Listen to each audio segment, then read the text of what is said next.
નમસ્કાર, બુલેટિનમાં આપનું સ્વાગત। સમાચારો સાથે હું છું વિધિ। વાત કરીએ લોકસભા ચૂંટણીના મહાસંગ્રામની। સુરેન્દ્રનગરથી જાણકારી અત્યારે સામે આવી રહી છે। ભારતીય જનતા પાર્ટી દ્વારા લોકસભા બેઠક પર ડોક્ટર મહેન્દ્ર મુંજપરાને ટિકિટ આપવામાં આવતા દેવજીભાઈ ફતેપરામાં રોષ જોવા મળી રહ્યો છે। ટૂંક સમયમાં સમાજ સાથે બેઠક યોજીને લેશે નિર્ણય તેવી જાણકારી પણ સામે આવી રહી છે। પોતાને પક્ષ પણ છોડવો પડે તો છોડી દેશે તેવું પણ દેવજી ફતેપરાએ જણાવ્યું છે। જયંતિ કવાડિયા અને ધારાસભ્ય ધનજી પટેલના કારણે ટિકિટ કપાયો હોવાનો આક્ષેપ તેઓએ કર્યો। દેવજી ફતેપરાના રોષથી સ્થાનિક રાજકારણમાં અત્યારે ગરમાવો આવી ગયો છે। લગભગ 12 વાગ્યા આસપાસ સુરેન્દ્રનગર પહોંચી આગામી રણનીતિ જાહેર કરશે તેવી પણ જાણકારી સામે આવી રહી છે। આપણે જણાવી દઈએ કે ગઈકાલે ભારતીય જનતા પાર્ટીએ 15 ઉમેદવારોના નામ ઘોષિત કર્યા, તેમાં એકમાત્ર સુરેન્દ્રનગરની લોકસભા બેઠકમાં નામ બદલવામાં આવ્યું છે। આ મુદ્દે વધુ જાણકારી આપી રહ્યા છે અમારા સંવાદદાતા મોહિત ભટ્ટ।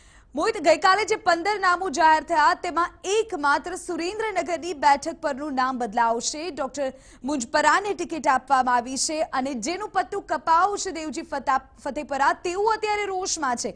શું અત્યારે તેઓની પ્રતિક્રિયા સામે આવી રહી છે? શું અત્યારે સ્થાનિક રાજકારણમાં જોવા મળી રહ્યું છે?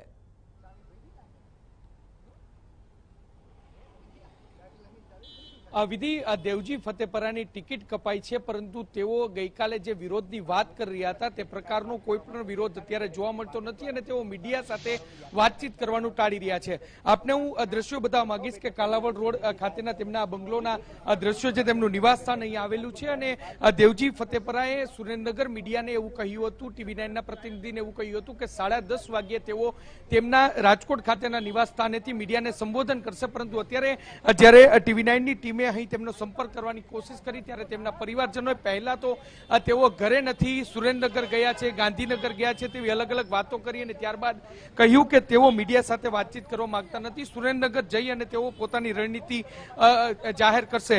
વિધિ, એક સાંસદ છે, તેમનો જે રોષ છે તેઓ અત્યારે રોષ છે તે વ્યક્ત કરી શકતા નથી, કારણ કે ભાજપનું તેમના પર દબાણ હોય, કારણ કે ગઈકાલે જ તેમને પોતાની વાત કરી હતી કે તેમની ટિકિટ કપાઈ છે ત્યારે તેઓ જે બળવો કરી શકે છે, તેઓ પક્ષની સાથે નહીં રહે, પક્ષ સાથે છેડો ફાડી શકે છે ત્યાં સુધીની પણ તેમને વાત કરી હતી, પરંતુ અત્યારે તેઓ મીડિયા સાથે કંઈ પણ પ્રકારની વાતચીત કરી રહ્યા નથી। વિધિ, જો સુરેન્દ્રનગરના રાજકારણની વાત કરવામાં આવે તો શરૂઆતથી જ એ વસ્તુની આશંકા વ્યક્ત કરવામાં આવી રહી હતી કે સુરેન્દ્રનગરમાં જે દેવજી ફતેપરા છે તેની ટિકિટ સ્પષ્ટપણે કપાઈ શકે છે, કારણ કે તેઓ અનેક વિવાદોમાં પણ સામે આવી હતા। એટલું જ નહીં, સ્થાનિક સ્તરે પણ કાર્યકર્તાઓમાં તેની નારાજગી છે તે જોવા મળી હતી અને સાથે સાથે જે અલગ અલગ જે લોકો છે સ્થાનિક સ્તરે તેમની નારાજગી હતી અને જે વિધાનસભાની ચૂંટણી હતી, વિધાનસભાની ચૂંટણીમાં પણ તેમનું પ્રદર્શન છે તે જોઈએ તે પ્રમાણે સારું ન હતું, જેને લઈને જ તેમની સામે જે નારાજગી હતી અને આ જ નારાજગીને કારણે તેમની ટિકિટ છે તે કપાઈ હતી। હવે જ્યારે તેમની ટિકિટ કપાયા બાદ તેઓ વિરોધના સૂરમાં પણ જોવા મળ્યા હતા અને મીડિયા સામે પોતાનો રોષ પણ વ્યક્ત કરવાના હતા, પરંતુ ભાજપ દ્વારા તેમને એક પ્રેશર ટેકનિક કરવામાં આવ્યું તેવું સ્પષ્ટપણે લાગી રહ્યું છે અને અત્યારે તેઓ મીડિયા સામે આવવાનું ટાળી રહ્યા છે।